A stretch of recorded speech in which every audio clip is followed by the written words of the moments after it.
We'll start with a small prayer. Gently close your eyes.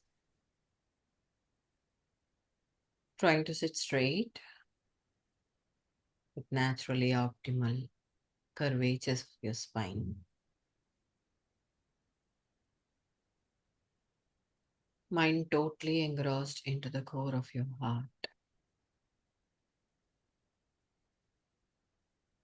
in absolute silence.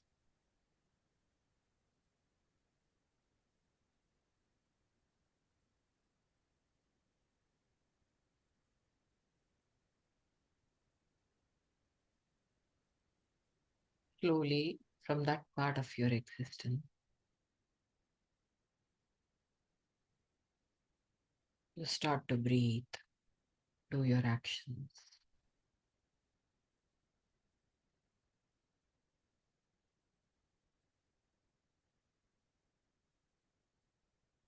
Further leading to more satiety, more composure.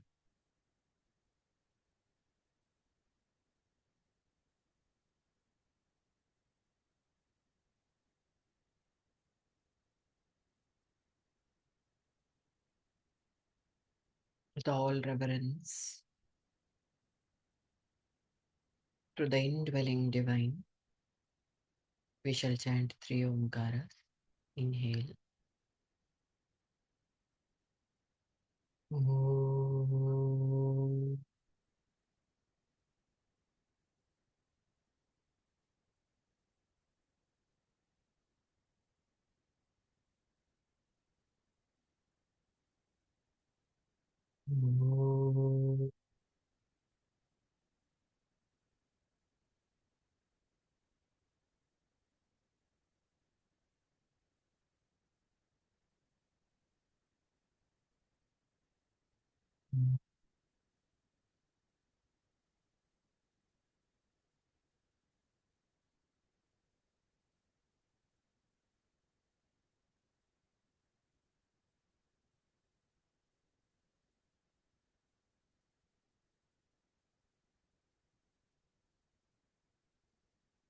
Keep yourself grounded with this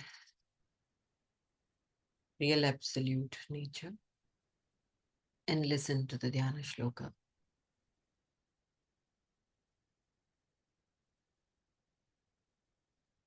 Yam Brahma Varunendra Rudramarutaha Stunvanti Divyaistavaihi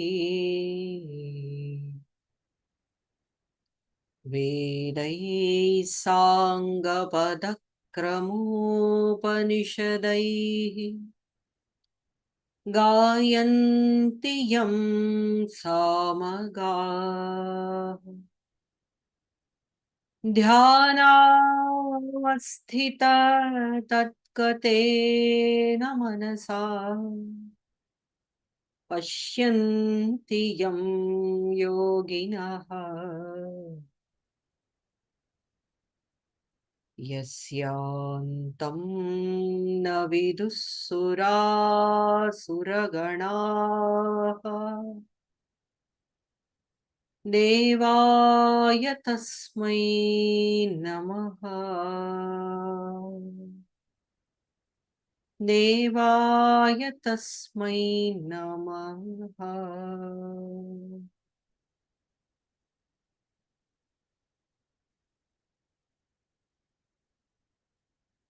Simple palming.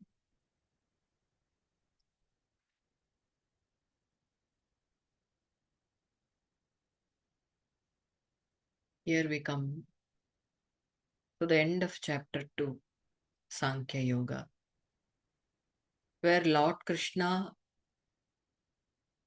concludes with this statement. Esha Brahmi Stitif Partanainam Prapya Vimukhyati Stitvasyam Antakale Api Brahma Nirvana Vrichyate. This is the Brahmic state. Which state? Vihaya Kamanyas Sarvani, where all the desires are lost in that sacred, wet fire of yourself. So when you are in that state, this is Brahmi Sthiti. This is Brahmic state. This is the state of Brahman. And when you could hold on to that state until the last living breath of your physical body, when you could uphold yourself with this state, for sure, certainly, the sadhaka, the aspirant, obtains Brahma Nirvana. Here, Krishna coins a terminology for salvation, for enlightenment. There are different words. Buddha calls it as Nirvana. Vedanta calls it as moksha. Yoga, in Yoga Sutras, you can see this as Kaivalya. Krishna gives the name Brahmi Sthiti, Brahma Nirvana. The state of Brahman. What is Nirvana? Being blown out. What is being blown out here? Your ego is being blown out. What is ego? Your identification of name, form, image that you are with. That's completely blown out. Blown out in that fire. Blown out in that massive state of existential awareness. This is Brahma Nirvana.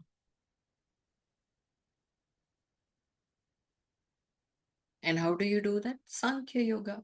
Sankhya Yoga is nothing but Jnana Yoga, Shravana, Manana, Nididhyasana. Continuously listening to this Vedantic lore, the ethics, the morals, the values, and then cogitating upon it. And then working on yourself, how on your sense organs, on your desires, on your mind, mastering everything with the methodologies that has been discussed at length all these days. Incorporating those methodologies in your real life situations, that is Nityasanam. And then Jnana wisens, it ripens, it matures. Once when the Jnana wisdom is established and is set until the last breath, then you are a Mukta Jiva. You are a enlightened soul, even in this life. Forget death, forget physical death. You are living free from miseries. You are living free from all the troubles. You are untouched, unblemished, untainted by all these external universal influences. Grade it whatever, however good, bad it is. You are untainted by all those. Krishna concludes like this. Now Arjuna is not satisfied. Why? Why isn't he not satisfied? He is a great prince. He had listened to Vedanta in his Gurukula when he was very young. He's listening to it again and again. At the warfield, he is listening from the horse's mouth, from the blessed Lord's words himself. Why is he still confused?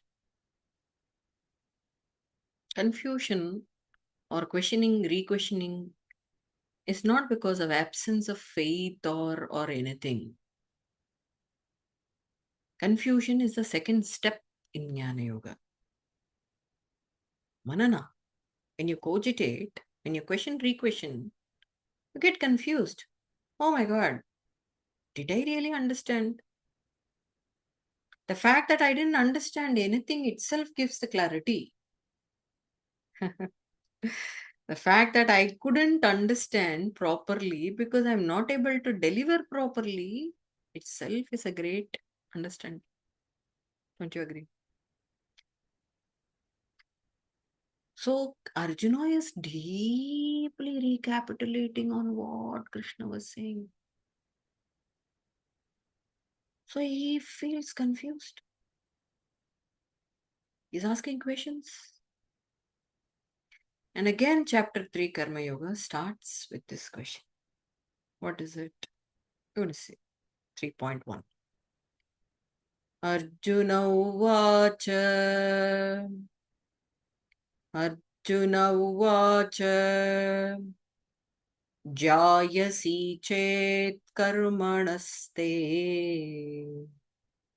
Jayasi chet karmanaste. Mata buddhir janardana. Mata buddhir janardana. Tat kim karmani ghore mam.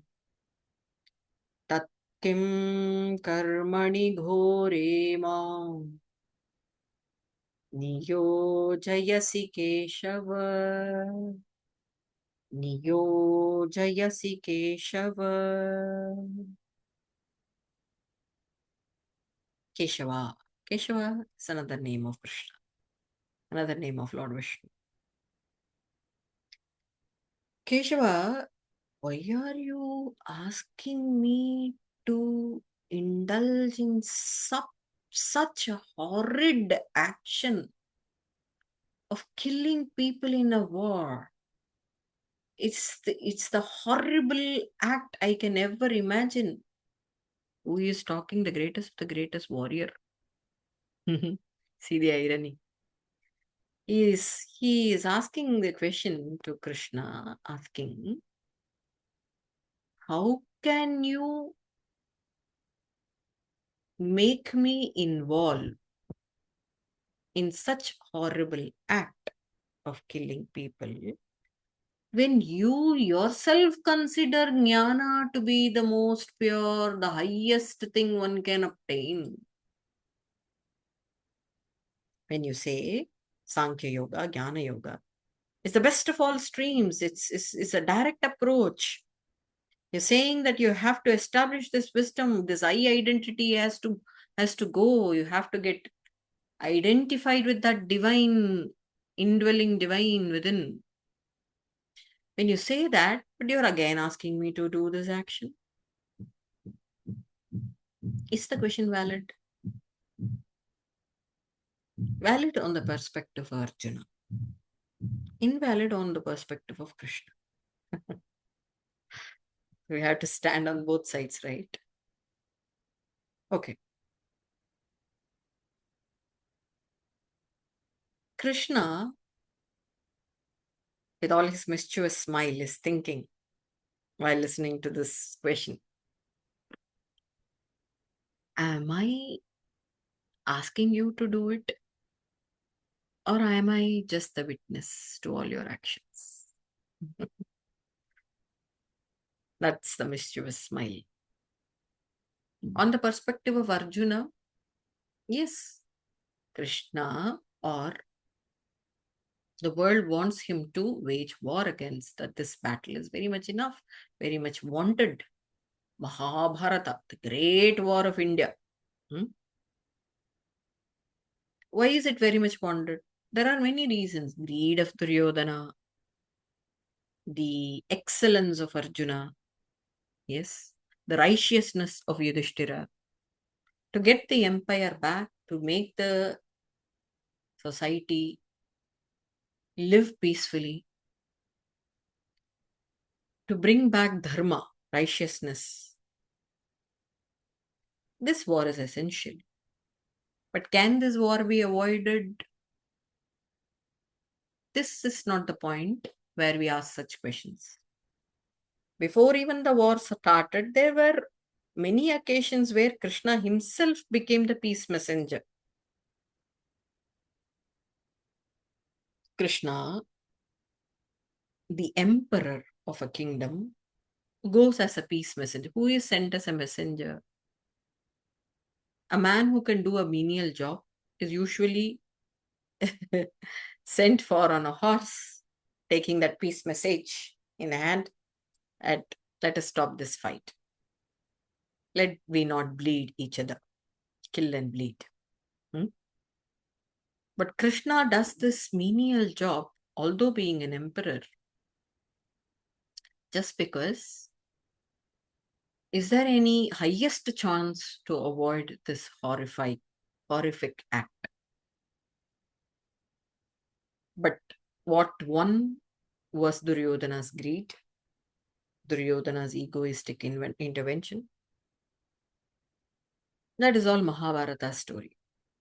So, is this a right question to ask right now? That can this war be avoided? Can I renounce my act? You know, here comes the picture of Karma Yoga. If you are going to renounce actions,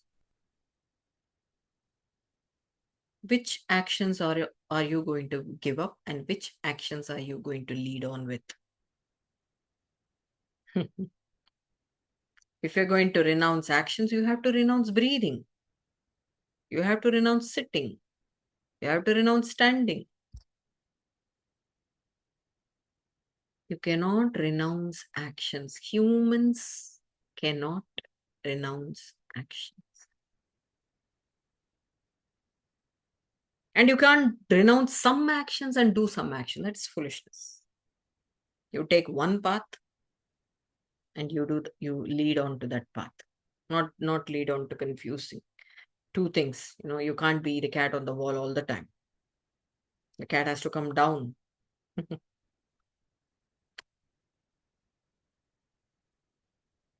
So renouncing actions cannot be a solution. It is pathetic. It is even not possible. Krishna is asking us to renounce doership, not doings. He is asking us not to renounce actions, not to renounce doings, but renounce doership. This is what is called as surrender. Renouncing doership is what is called as surrender. Surrender is not killing oneself for oneself, for other. Surrender is not doing things which you don't want to do from within, but forced to do, urged to do, or you think something to be good, and then you're thinking, for that goodness, I'm going to do something. I'm going to sacrifice something. This is not surrender. Surrender is ego surrender. What does the ego say? I am the doer. I am the enjoyer. I am ought to be acknowledged with the doership. If not acknowledged, I should not be found fault with. These are these projections created by the ego over your identity. Now, Karma Yoga says, why can't you work with the style of doing your actions? What were you doing? You were acting with all doership attitude. You were acting with all enjoyership attitude. You were acting, even though I don't get any acknowledgement, I should not be found fault with. I should not be defamed with. There has to be some occurrences, some results, some outcomes, which is preferably good according to my way of thinking what is good to be. This is what we have. This is how we have been into a pattern of doing actions. What did we gain? We gained many. We gained many things. We gained stress. We gained overpressure. We gained uh, compelling peer pressure. We gained hormonal imbalances. We gained reduced efficacy in work. We gained frustration. We also gained conflicts, whether to do or not to do.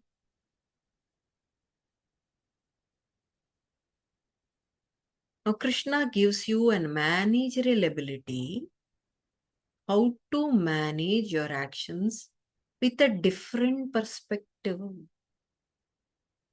with a different intention. What is this different intention?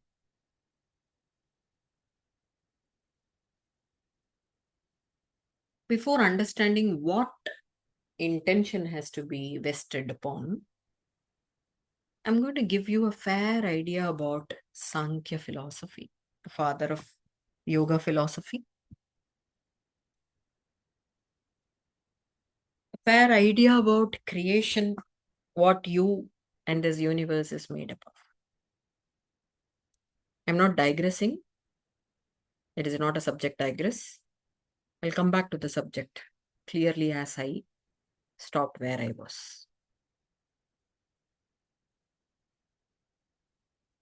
Sankhya says the entire universe, and you are also in this universe,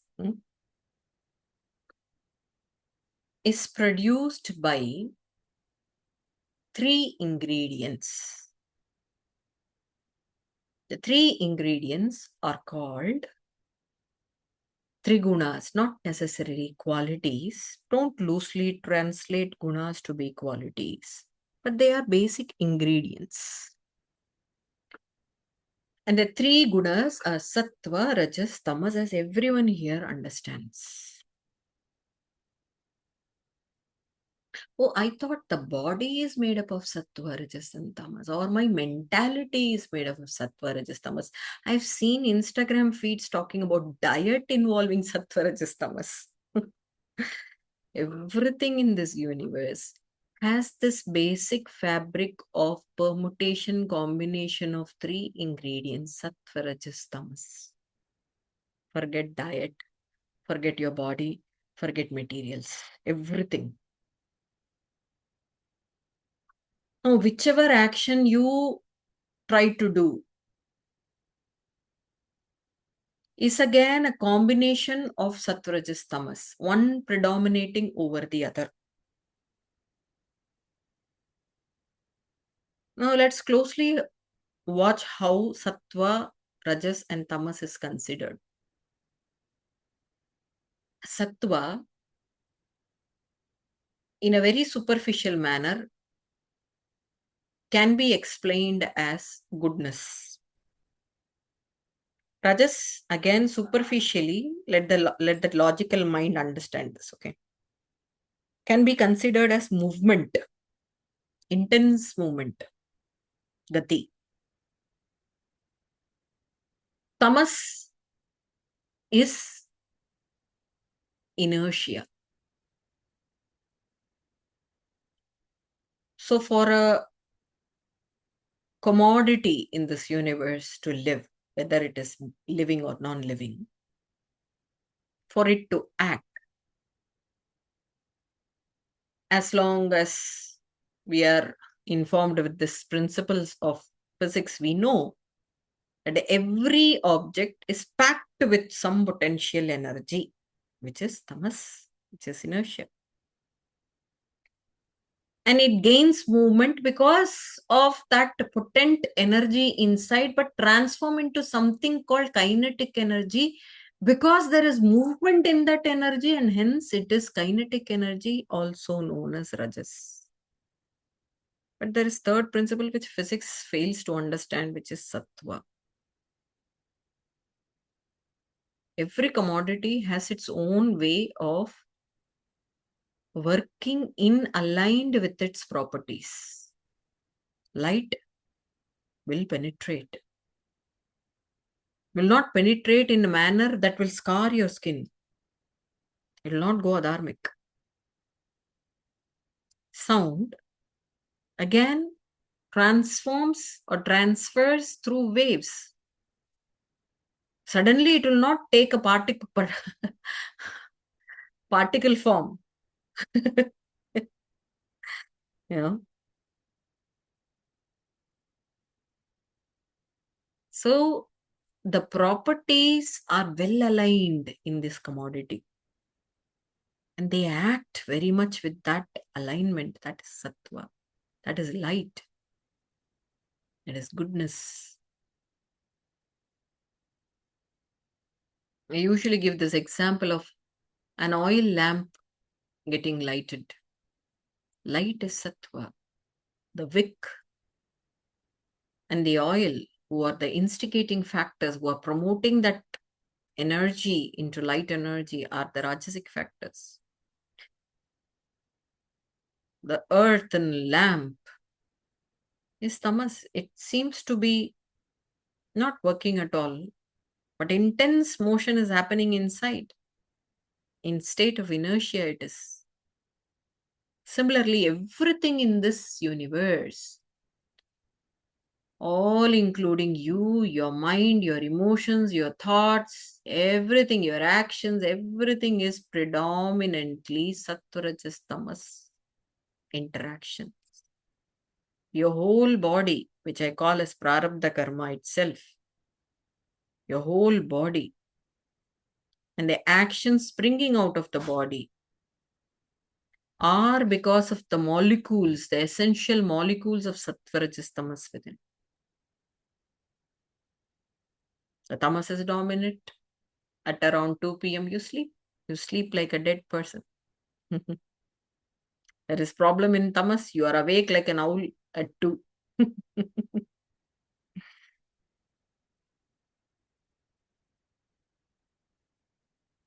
Now, why am I talking about this?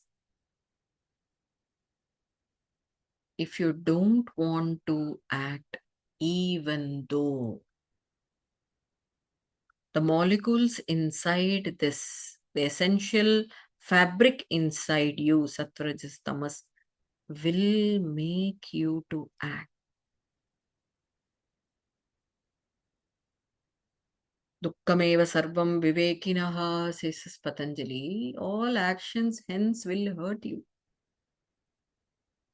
They will give suffering. Samsara is suffering.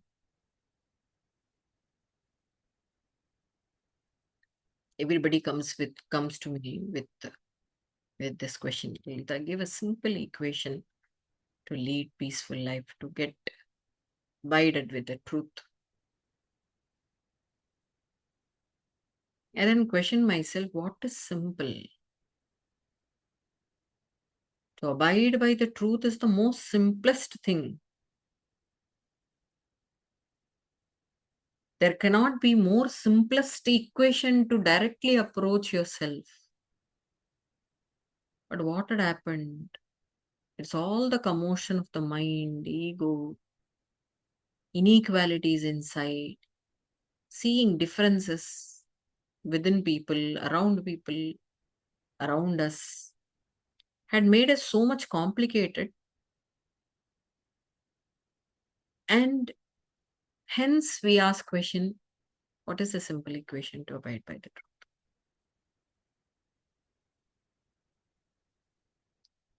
Don't complicate yourself. You can't renounce actions because you are the very basic formula of sattva-rajas tamas. From you, actions will spring. So what is that we have to do? Coming back to the question. I rightly came back. What is the art of doing actions? Not renouncing actions is jnana. Renouncing the doership is jnana. You are not doing. How can you ask for something as an occurrence, as an outcome, as an acknowledgement, or as a piece of thing to be enjoyed when you're not doing anything? It is like asking for some amount of Sri Lankan money because I've served the people who were poor in the streets of Sri Lanka. Okay. You didn't do the job. You're not the doer. How can you gain any? Arjuna is asking this question because of his own complications. Ghora karma. Yes, it is an horrid act. Killing people is not an easy task. There are at times you might be pushed to that particular act where such horrific act can be sprung out. But if jnana, if wisdom is established, then the horrific act will not taint you, will not bind you. There is no karma phala.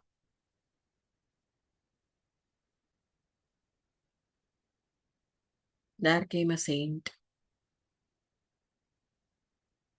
It is a story of Mahabharata again, who was asking for alms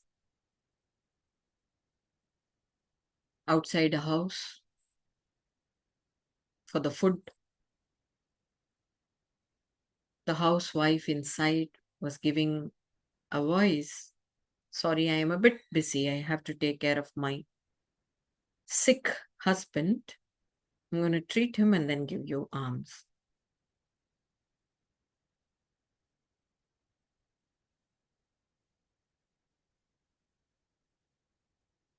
Moments later, again, he asked for alms. She said, okay, I have this job to be done. I'll be back in a minute. Now, the saint, so-called saint, got angry. He was in deepest meditation for long years. And when he opened his eyes, it was so powerful that he could burn a crow. He got up, he was hungry, he went for feed. He went for begging for alms, it seems. So he was furious. He was asking this woman, are you going to come or not? From inside, the voice came, are you going to burn me like that crow? How did the woman know? The saint understood it is not that. It is not a menial woman. It's not a household woman. He prostrated. His entire body was down on the ground, prostrating the woman. The woman came out. The mature wisdom is not established yet. You have to get the learnings from a guru. That's the holding. And the saint says, okay, now that you have shown me the path, you become the guru. She says, no, I'll show you a guru. And then she gives the name Dharma Vyadha. The saint, so-called, goes and asks people, who is Dharma Vyadha? Who is Dharma? Where is he living? Where is he living? After a long search, and with people's directions, he goes to a place where he couldn't believe his eyes who Dharmavyada was. Dharmavyada was a butcher. He was cutting meat, goat, chicks, bulls, buffaloes, calves, cows, full with blood all in his body. And then the same thought for a moment. Is the woman crazy?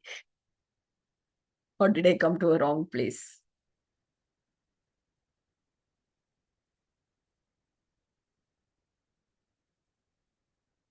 And then when Dharmavada started speaking, then he understood the perfect guru he could get was Dharmavyada.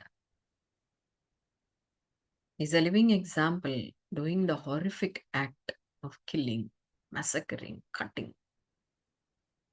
But with that jnana, with that wisdom that I am not this body, I am that immaculate Atman, I am that ever existing Brahman, and the body doing this menial job.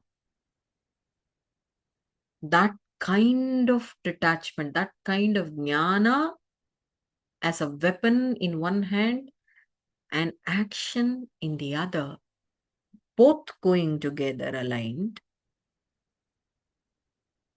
and I am not the doer,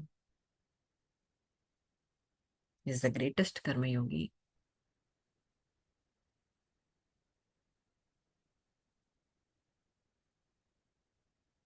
Arjuna asks this question because he thinks he is doing that horrific act.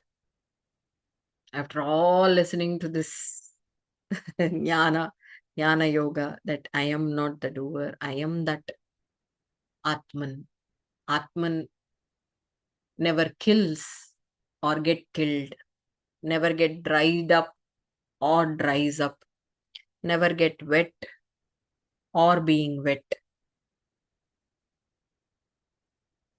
After knowing all these things, he is asking this question. Because he has complicated himself. Good that some churning of the mind is happening inside. Churning. Only through churning, there is better clarity of understanding.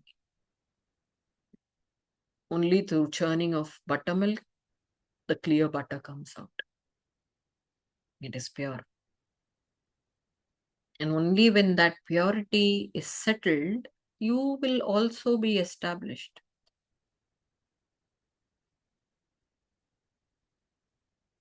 Remember, freedom is only possible with surrender of ego. Until then, with blemished intellect, with unsteady mind, you will always be bound by the actions, thinking that I am the doer, why did I get this? Or I am the doer, I was supposed to get this. Or I am the doer, this is how it has to end up. Why didn't it end up?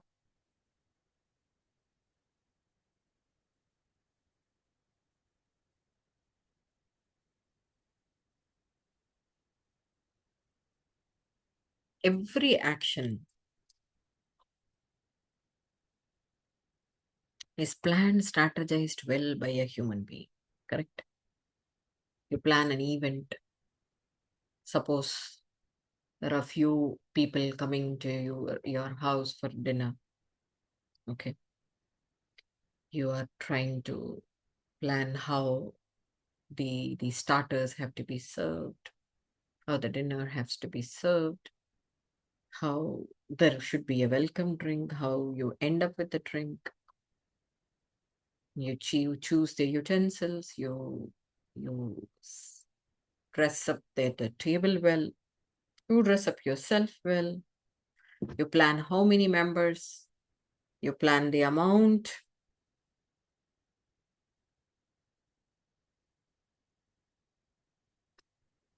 Does the event end up the same way how you have imagined in your head? Never once. Not all events in life end up the same way how you have imagined in your head. Why?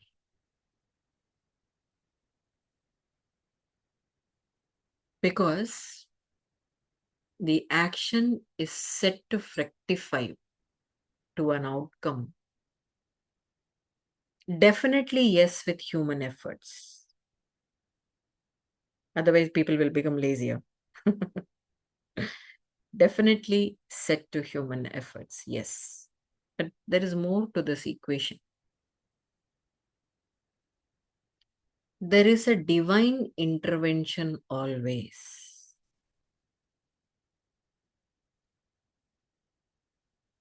Please understand, I call this as divine intervention, even though you find it to be favorable or unfavorable. Act human efforts plus divine intervention is outcome. It can be human efforts minus divine intervention. It can be in unfavorable also is your outcome. The outcome depends upon both the things.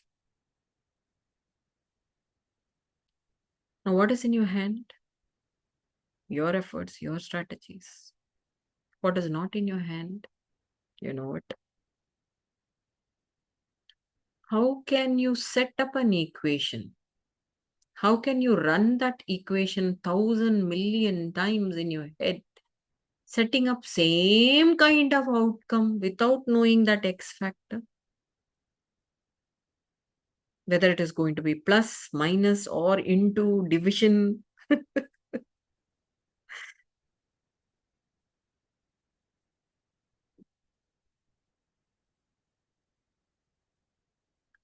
Wise is that person who understands outcome is never according to our beliefs, our strategies. Hence, outcome does not belong to me. What is that I know? What is that I can control? Is what I can do, what I can strategize to do, what I can righteously do.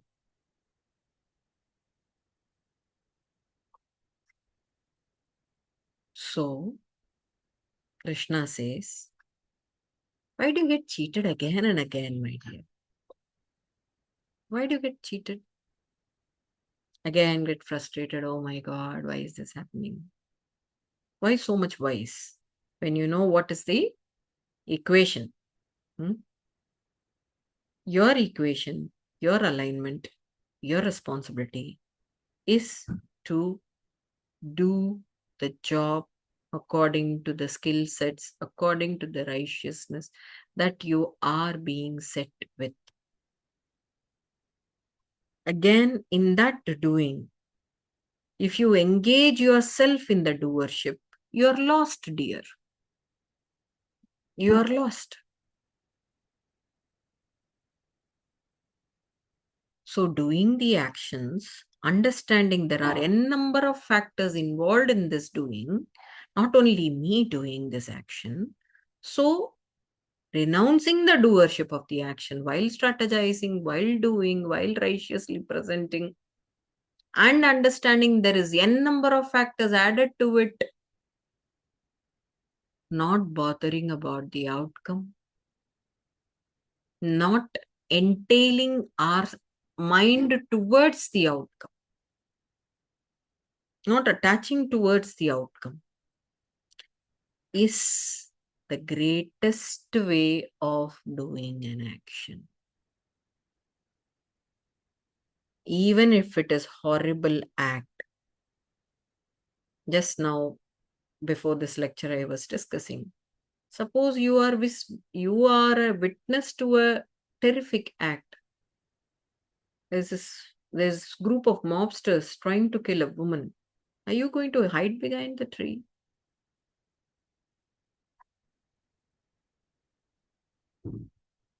Thinking that anger is a demonic character. Killing the mobsters is something about what do they call? Human Rights Commission. Oh. Terrorist is also a human being. Although he is killing people like animal. Is not animal, he is human in the form. All these sorts of nonsense. So you try to hide behind the tree. Or righteously presenting the action, thinking that is this going to be the betterment of the people around? And do what you want. Fight for that. Kill that bloody person. And not get tainted by killing.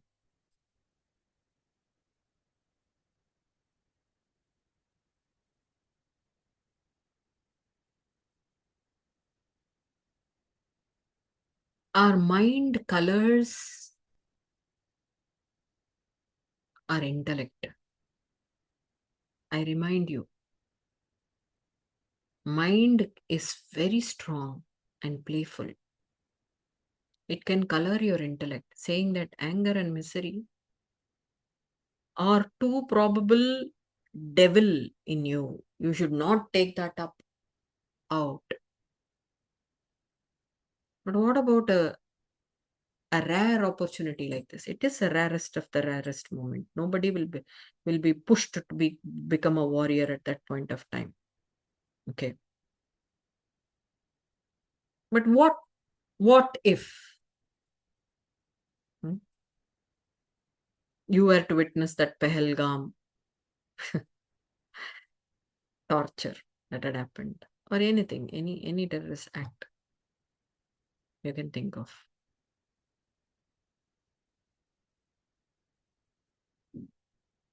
Krishna is asking us to work with the molecules of actions that we are made with. If you ask me, I can be the nasty warrior. I can be the best teacher. If you ask Arjuna, he can be the nasty teacher and the best warrior. So we are all made with those molecules, dear. We can't get out of actions. But rightly presenting the actions with all wisdom, like the Dharmavyada. Dharmavyada, in his profession, was a butcher. But never he gets tainted with that identity of I'm being Dharmavyada, I'm being the butcher. Always in that truth abided. Always reveling in that peaceful self, doing his actions, strategizing for the day. Huh? Even the butcher has to plan for the day. So work, all his working is coming out of that self, coming out of Anandamaya Kosha. Work from blissful layer. Guruji used to say. Actions in silence and silence in actions.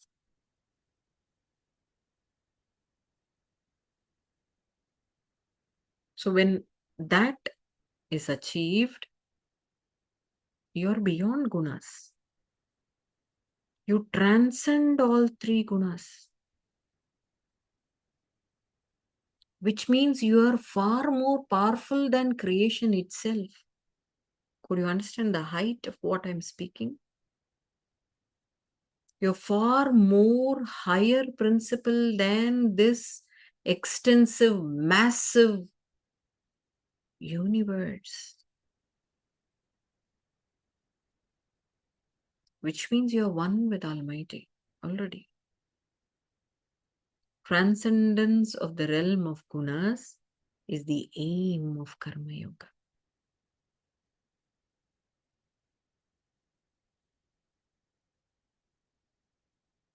Acting selfless is renouncing doership and enjoyership.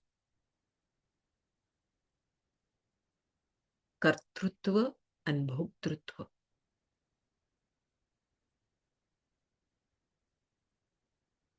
Arjuna asks this question. I repeat 3.1 again. Arjuna asks Krishna, why are you persuading me to kill people?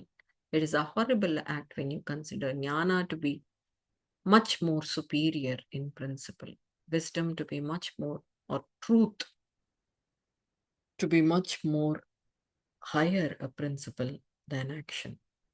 Krishna is going to reiterate all these things that we have been discussing right now, that jnana and karma has to go hand in hand together. Like the two tracks will always be considered as one railway track. Yes. Jnana in the heart, karma in the hands, as Swamiji says. Heart and hands going well together.